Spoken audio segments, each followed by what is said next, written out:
Okay, we have another very important question here, brothers and sisters. And they say, Assalamu alaikum. Wa alaikum salam. My immediate family are very hostile with me after my reversion or conversion to Islam. How do I deal with them? Now, in our day and age, there are those who, whatever they know about Islam is taken from a biased media or their misunderstandings regarding certain aspects of Al-Islam. You now have the great responsibility of removing these doubts and these misunderstandings to your family.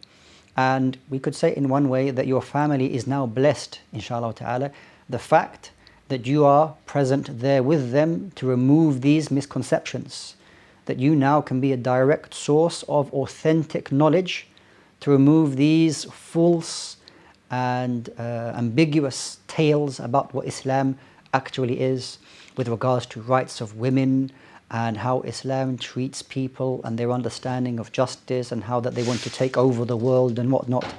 You are now in the place now, inshallah ta'ala, where you can advise them in the very best way.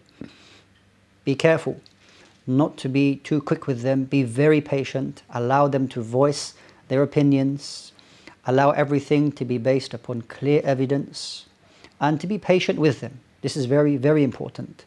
You, alhamdulillah, have accepted Islam, and anything that comes from Islam, your heart is open to that and will not reject it. You must remember that those who haven't entered into Islam may have those things in their heart which want to fight against, understanding Islam. So be very, very patient with them. You may need to explain the same matter a number of times. And don't forget to make dua to Allah subhanahu wa ta'ala. Ask Allah subhanahu wa ta'ala to soften their hearts, to guide them to the truth.